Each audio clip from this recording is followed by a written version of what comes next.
I'm not saying that this thing can't exist. I'm not saying that Liz Truss can't go on it. I am saying that maybe there should be a standard for Conservative Party members of Parliament and candidates for the election that Rishi Sunak is in charge of, that should disbar somebody who did do that.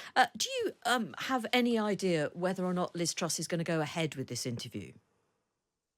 I have absolutely no idea. Nobody has been in touch with me since I wrote and publicly announced the letter this morning. I get the impression from the advert I've seen for it that it might have already been done and they're just releasing it today. So, but I don't know.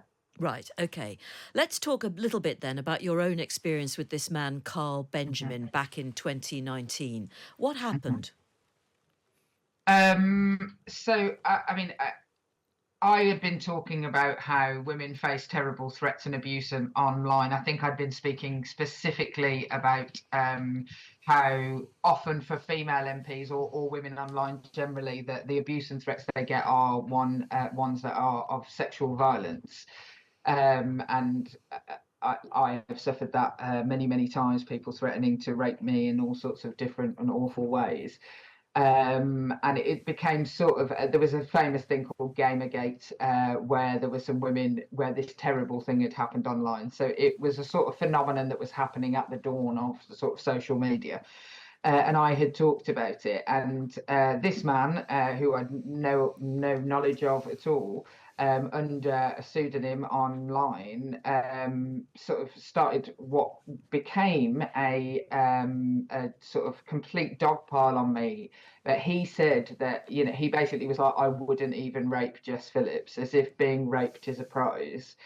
And then it was just it started like a dog pile, like I say, of just hundreds and hundreds of people talking about all the different ways that they wouldn't rape me.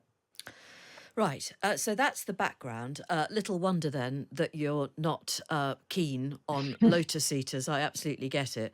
But it seems as though you were right, Jess Phillips, and the interview has been done and indeed been released to so-called premium members of Lotus Eaters. I mean, there is no evidence at all to suggest that Rishi Sunak is a man who would support some of the ideas that are exhibited on Lotus Eaters.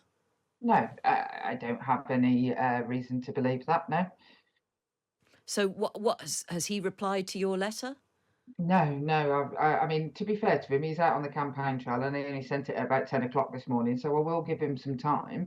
But if for me, I will get told that this is censorship because these people are free speech ambassadors. I'm not saying that Liz Truss, I'm not saying that this thing can't exist. I'm not saying that Liz Truss can't go on it. I am saying that maybe there should be a standard for Conservative Party members of Parliament and candidates for the election that Rishi Sunak is in charge of, that should disbar somebody who did do that. And for the reasons are that it is a very real problem in politics, and women are leaving politics because of the abuse that they suffer. Fewer women enter politics because of the kind of abuse that women like me suffer.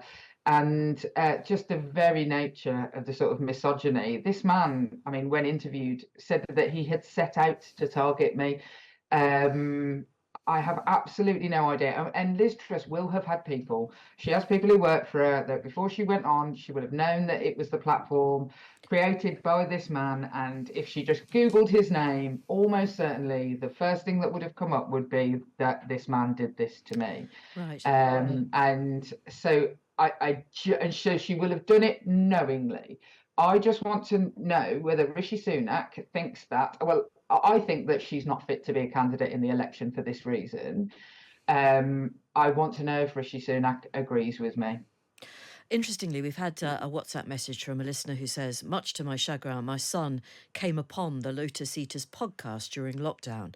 It's anti-vax, anti-immigration, pro-Trump, everything right-wing. It has indoctrinated my son with views I find hard to stomach.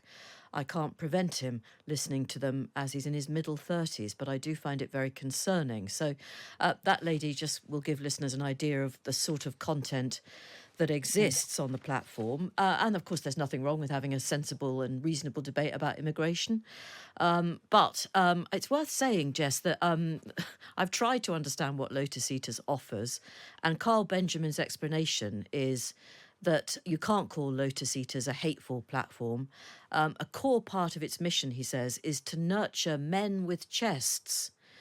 That is an audience which loves and appreciates their own country, its history, its culture, and its customs, and understands how our country merits this love.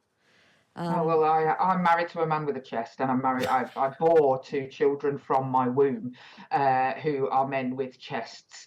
And do you know what they don't do? They don't make jokes or threatening remarks about rape and raping women. It's such a base idea that this is what men are looking for. The idea that men want women to be picked on and bullied. They're not good men who feel that way.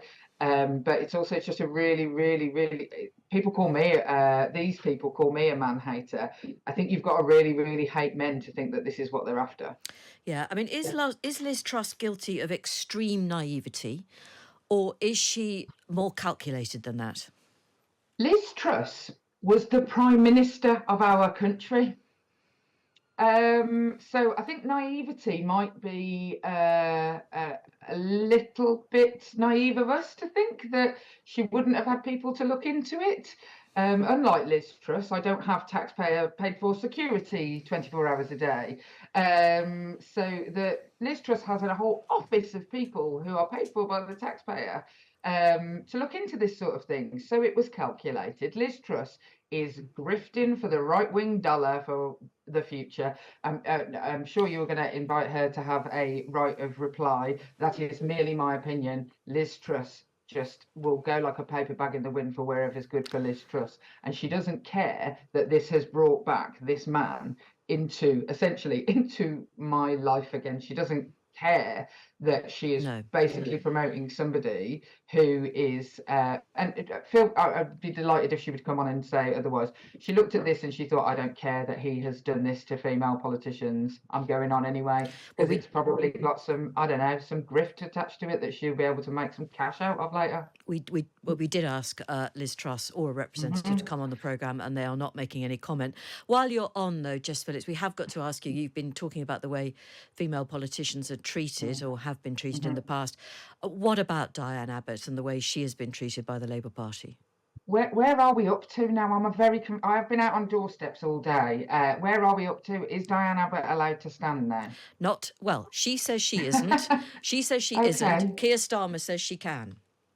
Okay, well, I think Diane should be allowed to stand, and I think that the delay and has been unedifying. The whole thing has been unedifying. I'm not sure why there is this confusion or a difference of opinion. It sounds to me like Diane will be able to stand. What I think everybody had hoped for in this process was that, and obviously we don't know that the election was coming, was that Diane would be readmitted back to the Labour Party post the investigation, which I've said before publicly took too long, and that would be the end of that. I'm afraid to say I have no inside knowledge of what the hell has gone on. But it's messy, isn't it?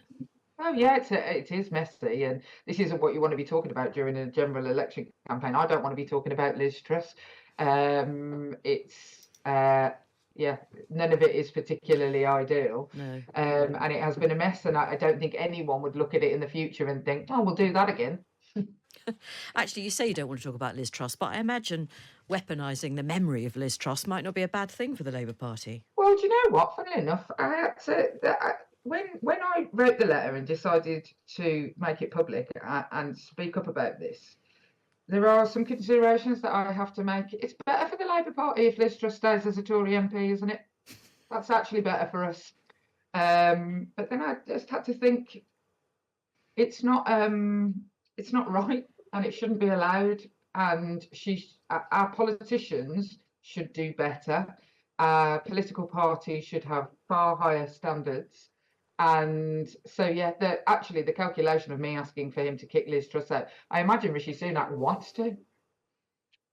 Yeah, but you have to weigh up. I'm doing it myself. Is it better for you or not? Yeah, well, let's not go there because none of my business really. Okay, you've been out on the stump then, knocking on doors. Yeah. Everyone. Does anybody answer the door? And are they all aware that the election campaign is very much underway? Well, so the answer to your first question, no, and fewer people answer the door now that the dawn of the Ring doorbell, other doorbells are available. I'm going to literally be singing the do do do in my sleep from a Ring doorbell by the end of this campaign. But I would, as always, you'll speak to about a fifth, a quarter of the people on every street. More people answer the doors at the weekends and things, but obviously I've been out today. But yeah, people do, and they want to talk to you. Are people enthusiastic about the general election? I think that for most people, for us, 6 weeks seems like it's been really sudden and it's going to be upon us, and we're sort of frenzied. For the general public, they're like, oh, I'm going to have a think about it in the next few weeks.